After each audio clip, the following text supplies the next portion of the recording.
Bonsoir à tous et à toutes, bienvenue sur LVC Balkitura dans votre émission Voix de l'étudiant, Voix de l'élite. Nous recevons ce soir une éminente personnalité née en Guinée à Farana. Monsieur Touré Mamadi est titulaire d'une licence de droit. Il a poursuivi ses études à l'université Lille 2 à la faculté des sciences juridiques, politiques et sociales, où il a obtenu sa licence. Il a par la suite obtenu également un master en droit public et aujourd'hui il est en train de continuer ses études en droit public de l'entreprise. Bonsoir Monsieur Touré Mamadi, nous vous remercions d'avoir accepté notre invitation. Bonsoir Monsieur Conté.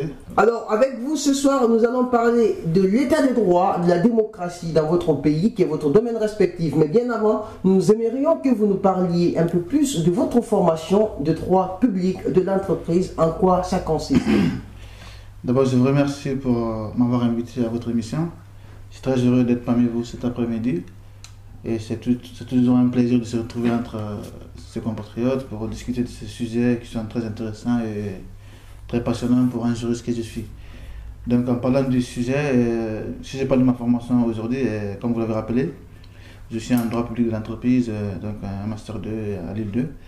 Donc cette formation consiste à étudier et à déterminer le mode d'intervention de l'État dans l'économie. Voilà, nous étudions tout ce qui est des grandes entreprises publiques en France et aussi la commande publique, notamment les marchés publics européens et français.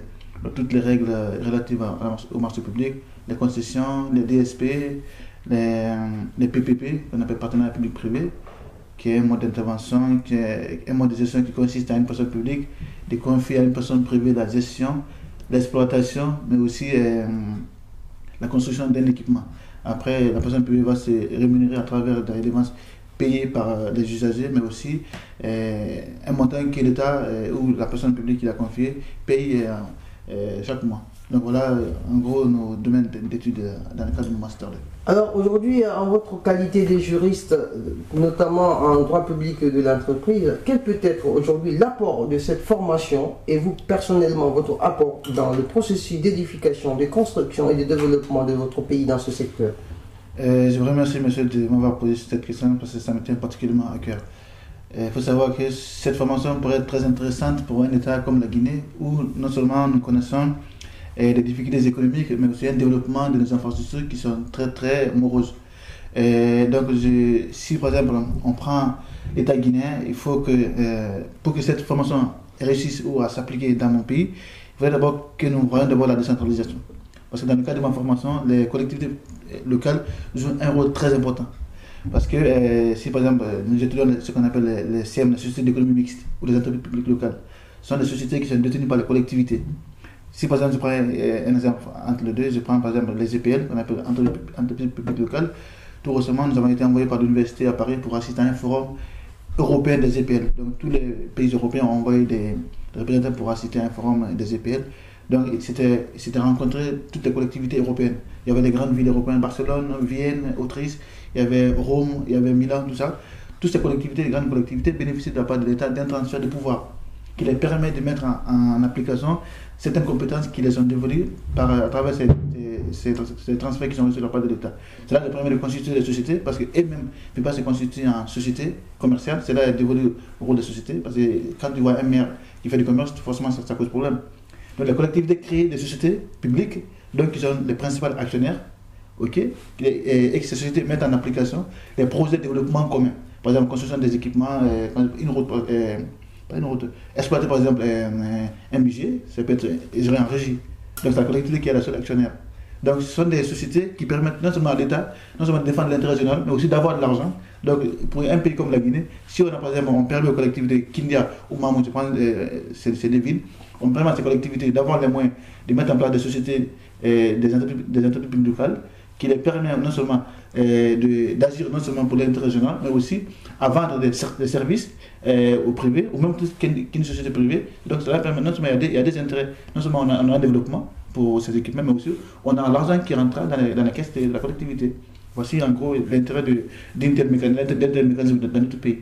Mais dans un État comme la Guinée où il y a une recrudescence et une floraison d'entreprises privées par une pénurie constante des services publics qui caractérise aussi, si vous voulez, le manque d'entreprises publiques. Pensez-vous que cette formation puisse être aussi importante dans le cadre de son développement où il n'y a presque pas de services, c'est-à-dire d'entreprises publiques ou que ces entreprises publiques sont en défaillance? Justement, l'intérêt de cette formation, par exemple, là j'ai bien aimé que tu abordes le mot service public parce que justement c'est ça le cœur de ces sociétés. Pour qu'une collectivité publique puisse créer une société publique locale, il faudrait que le domaine de compétences dans lequel il intervient relève du service public. S'il n'y a pas d'intérêt général, il ne peut pas agir. Donc il faudrait qu'il y ait l'intérêt général, le service public. Donc si un pays comme la Guinée, la société qui est en faillite aujourd'hui, ça ne vous a pas échappé. La SEG, elle existe que par le nom, mais elle a un déficit budgétaire. La société, l'EDG, c'est pareil. Donc pour un État comme la Guinée, on sait qu'on n'a pas de bons gestionnaires, parce que l'État est toujours un mauvais gestionnaire. Donc si aujourd'hui, ce que les anglophones appellent, on appelle en français action spécifique, ou les Anglais appellent le code d'honneur, ça permet quoi? Ça permet à l'État, non seulement d'être dans le capital d'une entreprise, par exemple, si l'État guinéen décidait de privatiser EDG, tout bête, l'État guinéen pouvait vendre des actions de EDG à 80% à un privé, les Canadiens qui sont intéressés par ça. Donc l'État guinéen détiendra 5% du capital, n'est-ce pas? Mais ces 5% donneraient un pouvoir à l'État guinéen d'avoir non seulement un contrôle sur toutes les décisions que l'entreprise prendra, donc ça va lui permettre de défendre l'intérêt général de la Guinée et des services publics, mais aussi avoir de l'argent qui va lui permettre de renflouer les caisses. Donc c'est ce qu'on appelle les actions spécifiques. Et ça, c'est géré par tous les grands groupes, tous les grands pays modernes, comme la France, les États-Unis, ils le font. Donc l'État n'a rien à perdre. Au contraire, l'État gagne. Parce que non seulement il vend des actions, ça lui permet d'avoir de l'argent, mais il garde un contrôle sur un domaine qui relève de sa compétence régalienne. Parce que donner du courant aux populations, il relève de l'intérêt général. Donc non seulement il n'a pas perdu. C'est un bénéfique. Donc je pense que ces mécanismes juridiques permettront à l'État guinéen non seulement de se moderniser, mais aussi de renflouer ces caisses de l'État. Donc la Guinée qui est en pleine mutation et en plein chantier, qui est déjà diligenté ou entamé c'est-à-dire des projets de mise en œuvre, de valorisation et de développement de notre pays, doit mettre en place ces mécanismes pour permettre de renflouer sa caisse qui boostera son économie. Ouais. Alors, M. Touré Mamadi, puisque vous êtes juriste et que vous faites une formation dans le domaine des services publics et plus précisément dans le droit public de l'entreprise, alors quel palliatif, quelle solution à mettre en place pour permettre également à la Guinée, si vous voulez, de faire un décalage économique, de surtout booster ces entreprises qui sont aujourd'hui en faillite? Justement, la Guinée doit non seulement respecter, renforcer la concurrence. Parce que sans la concurrence, il n'y aura pas de profil. N'est-ce pas? C'est ce que je veux dire. En fait, si vous voyez par exemple en France, l'Union européenne est très vigilante là-dessus. Dès qu'un pays faillit à la concurrence, l'Union européenne casse tout de suite et l'amende intervient tout de suite. Donc pour un pays comme la Guinée, si on privilégie les modes de transfert de passation de marché de gré à gré, il y a un problème. Comme c'est le cas peut-être aujourd'hui pour la SEG et autres. Voilà, en fait, parce qu'en matière de télécommunications, nous avons constaté récemment qu'il y a beaucoup de concurrence, puisqu'il y a d'autres entreprises de téléphonie qui sont en place. Avec la Sotelgui depuis, il y a eu quand même certaines améliorations de ce côté, mais jusqu'à présent, on n'a pas d'électricité parce que tout simplement, il y a une seule entreprise qui est en Guinée qui doit s'occuper de ce problème avec le concours de l'État, mais il n'y a pas encore vraiment eu de solution. D'ailleurs, cela a créé pas mal de manifestations ces derniers temps. Alors, quelle solution on peut mettre en place pour pallier à ce problème? Ça du fait que parce qu'il y a un monopole du secteur de l'électricité en Guinée, c'est le monopole. Il n'y a pas d'autres entreprises privées qui s'occupent de l'électricité, c'est seuls les DG s'occupent. Si l'État permettait à d'autres entreprises étrangères, notamment privées, qui viennent investir dans le domaine de l'électricité, en fait, on ouvre le secteur à la concurrence, tu vas voir que le secteur va s'améliorer.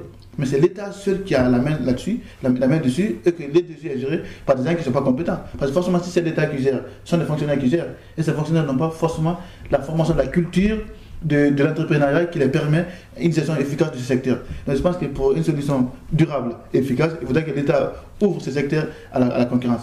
Il faut que l'État ouvre ces secteurs à la concurrence pour permettre de pallier à ces problèmes qui créent une faillite totale dans ces entreprises publiques à République de Guinée. Tels sont les propos de notre invité, M. Touré Mamadi. Chers téléspectateurs, on se retrouve tout de suite pour la deuxième partie de notre émission qui sera consacrée à l'état de droit en République de Guinée.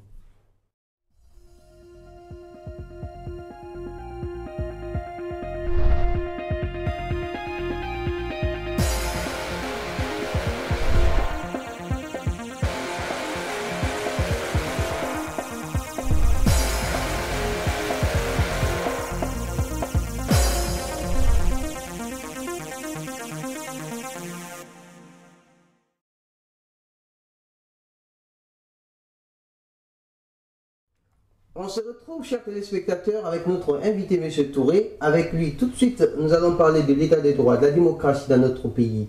Alors, M. Touré Mamadi, à l'instar des précédents massacres qui se sont déroulés dans notre pays, notamment les massacres du 28 septembre 2009, et successivement des différentes violations graves qui s'effectuent sur notre territoire, depuis des années d'ailleurs. Aujourd'hui, en votre qualité de juriste, quelle analyse faites-vous de cette situation? D'abord, c'est toujours très particulier de parler de ces massacres parce que les souvenirs sont très vivants et les deuils ne sont pas faits au niveau des familles, puisque pour faire le deuil, il faut d'abord qu'il y ait un coupable qui est traduit devant une juridiction, qui est condamné et qui est. Donc, en tout cas, la justice est passée. Tel n'est pas le cas encore de nos jours. Donc, pour revenir à cette situation, je pense que les autorités politiques devaient quand même mettre un peu de conviction pour mettre en application les décisions qui ont été prises. Parce qu'il y a une commission d'enquête qui a été mise en place. Cette commission d'enquête, elle a mis en cause des personnes. Ces personnes sont là, sont connues de tout le monde et ils circulent librement en Guinée aujourd'hui. Donc il faudrait que ces personnes répondent de leurs actes devant un tribunal qui est compétent. Et je pense que là, le pouvoir actuel, s'il y a un domaine auquel il a reculé, c'est ce domaine. Parce que le président s'était engagé, si j'ai bon souvenir, pendant la campagne, que s'il est élu, il traduira en justice toutes les personnes qui ont été mises en cause par cette commission. Et quand il a été élu, la première décision, c'est de rappeler ces personnes encore dans son entourage, même les décorer. Parce que ça, on dirait qu'il a accordé un blanchiment à ces personnes. Donc je pense que le président ou le gouvernement devait quand même œuvrer dans ce sens pour soulager les familles, en tout cas, dont je partage de deuil ici devant vos téléspectateurs. Donc, deuxièmement, il faudrait mettre fin en général à l'impunité en Guinée. Parce que c'est l'impunité qui encourage les criminels. Parce que si quelqu'un a le sentiment qu'il commet un crime et qu'il ne sera pas inquiété, forcément, il ne sera pas intimidé. Il va le refaire. C'est pourquoi aujourd'hui encore on a connu des morts à chaque fois qu'il y a manif, il y a mort. Parce que ceux qui ont commis des crimes dans le passé n'ont jamais été inquiétés. Pourquoi veux-tu que les suicidaires aient le sentiment d'être inquiétés quand ils vont commettre ces crimes? Donc voilà, il faut mettre fin à l'impunité. Cela passe par un renforcement du pouvoir judiciaire. Enfin, il faut que les magistrats aient tous les outils nécessaires, en tout cas toute la latitude d'être indépendant, de rendre des décisions de façon sereine et de façon indépendante. Tel n'est pas le cas, mais en tout cas avec la volonté du nouveau ministre de la Justice. Nous avons écouté la fois dernière l'interview, qui a dit qu'il est là pour mettre à la disposition de la justice non seulement ses compétences, mais aussi ses expériences acquises à l'étranger. Donc je crois qu'il va respecter en tout cas ses engagements et qu'il arrive jusqu'au bout de ses convictions. En tout cas, c'est l'enjeu majeur, si vous voulez, c'est le défi même du gouvernement actuel qui a été mis en place. Alors, M. Touré Mamadi, nous avons un invité qui doit intervenir en direct depuis le Maroc dans cette émission, que nous allons suivre, M. Joseph Collier, étudiant en master aussi en droit au Maroc, va intervenir avec nous dans cette émission sur ce problème d'état de droit, notamment sur les dénis de justice et des exactions commises à l'encontre de ses citoyens. Il intervient tout de suite. On suit M. Joseph Étienne Collier depuis le Maroc. Alors, bonjour M. Joseph Étienne Collier. Bonjour M. Daouda. Merci d'avoir accepté notre invitation. Nous vous appelons depuis le Maroc. Vous êtes étudiant en master en droit public. C'est moi qui vous remercie, M. Daouda. Alors, M. Joseph Étienne Collier, aujourd'hui, nous vous appelons pour intervenir sur une thématique très pertinente. Il s'agit de l'état de droit. Aujourd'hui, la question qui va nous intéresser ici, c'est de savoir, en votre qualité de juriste, quelle est votre approche par rapport non seulement au fait que la Guinée aujourd'hui est en proie à la violation grave des libertés de réunion et d'association pacifique, à cause non seulement des restrictions tant en droit que dans la pratique. Quelle analyse faites-vous de cette situation, M. Joseph? Oui, effectivement, j'ai une formation en droit, une licence précisément, et je crois comprendre que c'est à ce titre que j'interviens sur votre plateau. Bon, par rapport à la question que vous posez, il faut dire que les droits fondamentaux en général ne peuvent s'accommoder d'aucune restriction, sinon celles qui sont indispensables au maintien de l'ordre et à la démocratie. C'est ce que dit notre Constitution. Maintenant, il arrive que dans les faits, que les autorités chargées de faire respecter les lois et la Constitution qui consacrent ces droits et les modalités de leur exercice, il arrive que ces autorités-là, pour de nombreuses considérations, apportent restriction à ces droits. Ces restrictions peuvent être le fait d'un certain zèle de la part des autorités, parce que souvent ces manifestations sont perçues comme un acte de sabotage contre le régime en place. D'accord. Sinon, Sinon, ce sont des droits qui sont inaliénables, qui ne peuvent s'accommoder d'aucune restriction, comme je le disais, si ce n'est pour des considérations liées au maintien de l'ordre public et à la nature démocratique et républicaine de l'État. D'accord. Alors, M. Joseph Etienne Collier, pour rebondir sur une autre question relative toujours à ce domaine juridique et qui aujourd'hui crée beaucoup de problèmes dans notre pays, quelle est aujourd'hui la lecture que vous faites du déni de procès équitable et public dans notre pays en Guinée? Bon, et également l'accès à une justice équitable pour tous, c'est un des droits consacrés par notre Constitution. Mais pour mettre en œuvre ce droit, il faudrait que l'État prévoie comment on appelle ça, met en place un mécanisme d'aide juridictionnelle. Parce que quand vous accordez aux citoyens le droit d'accéder à la justice, il faudrait leur donner les moyens de se trouver, par exemple, un avocat, de payer les frais d'avocat partout où ce droit-là est consacré. Tout à fait. Et la mise en œuvre s'accompagne d'une aide juridictionnelle de la part de l'État, notamment à la contribution aux frais d'avocat ou à l'intégralité des frais, notamment par le système d'avocats, comment on appelle ça, d'office, commis d'office. Donc, d'une part, ce déni-là de procès équitable peut être dû au fait que les citoyens parfois n'ont pas suffisamment les moyens de se trouver un avocat, de se mettre en condition de faire face à la partie adverse. Mais par ailleurs, il y a parfois des pressions que subissent parfois le parquet et les magistrats qui font que ces procès-là sont entachés de graves irrégularités. C'est ce qu'avait mentionné tout de suite notre invité, M. Touré. Il parlait aussi du principe d'autonomie des magistrats et du principe surtout d'inamovibilité des magistrats. Et vous faites le même constat. Oui. Parce que quand vous avez des magistrats qui ne sont pas libres de leur action, il peut arriver qu'ils prennent des décisions qui sont contre au principe devant régir un procès équitable et juste pour satisfaire aux déshydratats des autorités en place.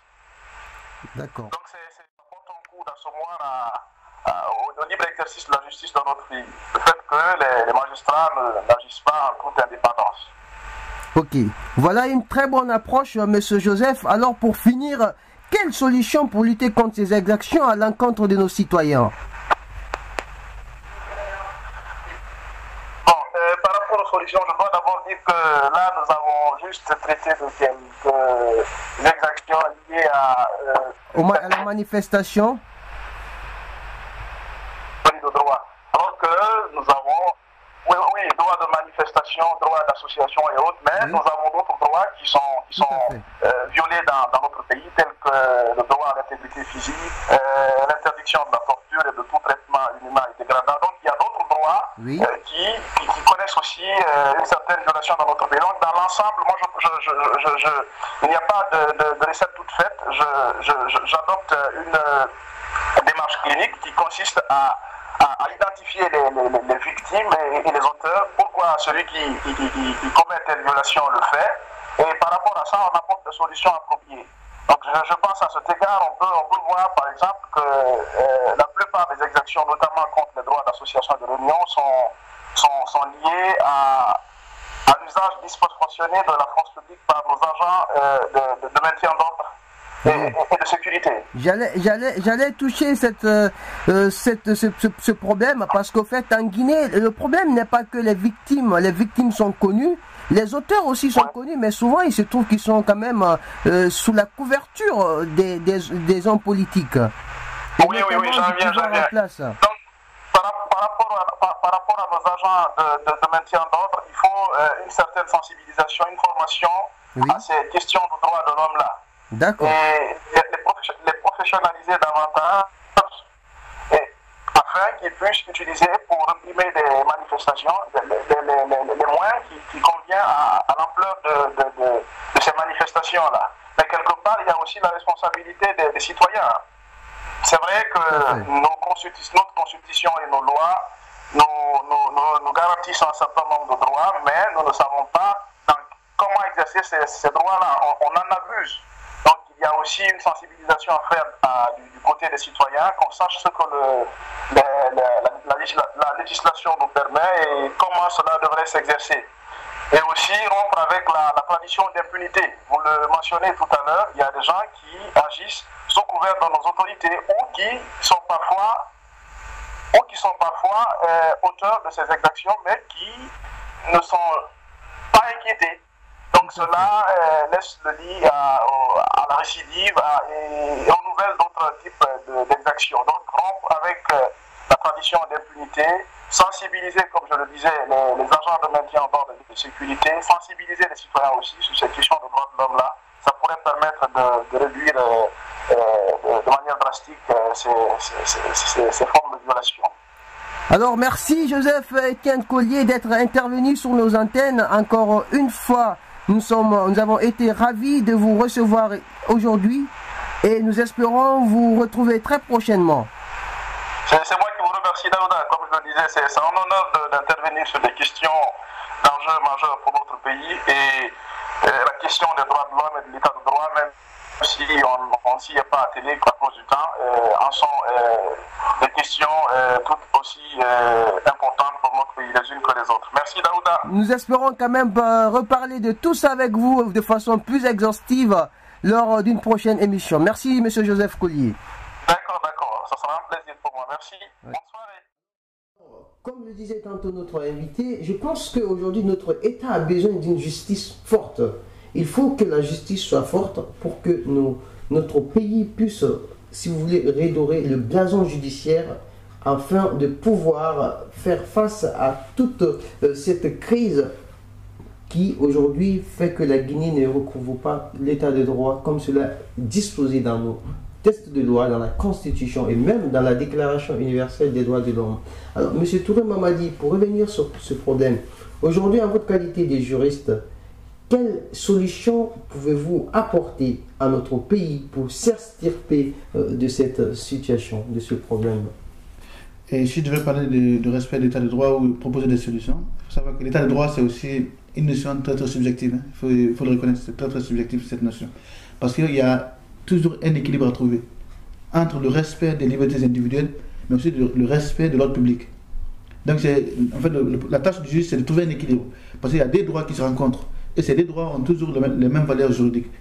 Donc, parce que autant la liberté de manifester ou la liberté d'expression est une valeur constitutionnelle, autant le respect de l'ordre public est un impératif sérieux pour le pouvoir public.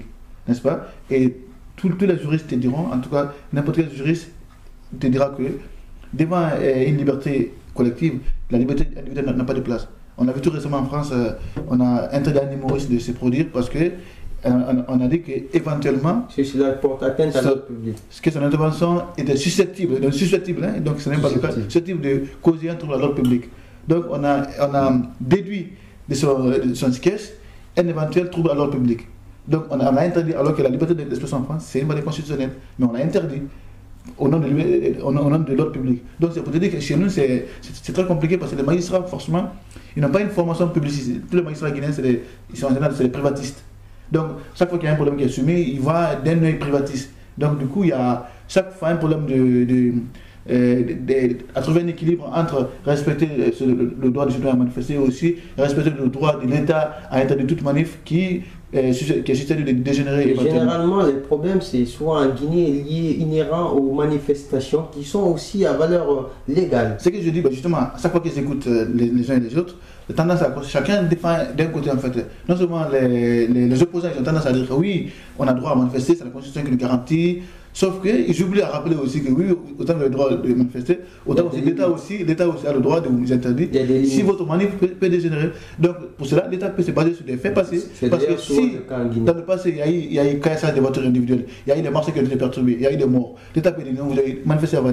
Si on remonte à l'histoire, le 28 septembre, il y a eu près de 200 morts. Exactement. Comment on appelle la commission qui a été faite par les Nations Unies, en tout cas le rapport a révélé qu'il y avait plus de 150 morts. Parce que si l'État estime qu'il n'a pas les moyens sécuritaires de cadrer la manif, il peut tout à fait l'interdire. Et ça c'est légal, tout le monde te le dira. Non, mais est-ce que ce n'est pas un manquement aussi c'est-à-dire au pouvoir régalien de l'État, de ne pas pouvoir encadrer les manifestations. Mais justement, l'État peut faire. Ce que je disais, si l'État estime qu'il n'a pas les moyens matériels, notamment le nombre de policiers à mobiliser, parce que tu ne parles même pas d'un nombre important de dispositifs de policiers à mobiliser, mais aussi, et cela demande de l'argent, ça coûte cher aux contribuables. Donc si l'État estime qu'il n'a pas ces moyens réunis les jours prévus par la manif, il peut tout à fait l'interdire. Et c'est accordé par le droit. En France, c'est le cas, la liberté d'aller et venir. Le Conseil d'État l'a consacré, l'arrêt Benjamin de 233, il y a beaucoup d'arrêts, mon sens rose, même la dignité de la personne humaine, tout ça. Donc, je veux dire que c'est très compliqué cette notion, parce qu'il faut toujours, l'équilibre est très difficile à trouver, entre respecter le droit des uns et respecter le droit des autres. Donc, c'est très, ça s'apprécie cas par cas, comme on dit. Donc, il n'y a jamais une appréciation en amont. Il faut toujours, en fonction des cas, voir si on peut réellement protéger la liberté de l'individu ou on n'a pas les moyens, on l'interdit. Et ça, c'est autorisé par le droit. Alors, Monsieur Touré Mamadi, nous sommes presque à la fin de cette émission. Ça a été un plaisir pour nous de vous recevoir aujourd'hui dans nos locaux. Mais avant de se quitter, vous devriez véhiculer à travers ce petit écran votre message à l'endroit de nos téléspectateurs, de tous ceux qui nous suivent en ce moment et aux Guinéens plus précisément. Quels sont vos derniers mots, Monsieur Touré Mamadi? D'abord, je remercie votre chaîne de m'avoir donné l'opportunité de m'exprimer ici devant mes compatriotes et devant mes amis. Donc j'encourage tous mes amis étudiants guinéens ici en France de continuer. Il ne faut pas que la motivation nous manque. On est là pour étudier, retourner servir notre pays. Ces sentiments doivent nous animer tous les jours, tout ce que nous faisons dans la vie. Il faudrait que ça soit guidé par ce sentiment. Donc je n'ai aucun doute que chacun de nous réussira les études pour lesquelles il est là et qu'on sera tous demain capables de se regarder en Guinée, entre frères, de se discuter, mettre nos compétences non seulement à la disposition de notre pays, mais aussi pour l'intérêt de notre pays. Parce qu'aujourd'hui, je constate que l'élite guinéenne aujourd'hui n'est pas à la hauteur de l'espoir du peuple. Parce que chacun essaie de mettre le bâton dans les roues de l'autre. Donc c'est pas ça, pour moi, c'est pas ça l'élite. Pour moi, l'élite, c'est le peuple. Voilà, c'est des gens qui sont conscients que le pays attend beaucoup d'eux et qu'il y a des gens qui ne mangent pas à leur faim et qu'ils doivent utiliser leurs compétences pour développer leur pays, non pour nuire au pays. Donc demain, j'ai beaucoup d'espoir parce que la communauté guinéenne très riche en France, la qualité elle est très intéressante quand tu regardes tous les étudiants qui sont là, chacun fait des études dans divers domaines. Donc on a toutes les compétences qui sont réunies. Il faudrait que chacun ait un sentiment patriotique pour que demain nous puissions mettre nos compétences à la disposition de notre pays. Donc voilà. Voilà les derniers mots de notre invité. Il faut alors que la justice soit forte et que la force soit juste. Dans un État où la tyrannie règne à maître absolu, l'État de droit ne peut être garanti. C'est sur ces mots que nous vous quittons en espérant vous retrouver très prochainement. Merci, à très bientôt.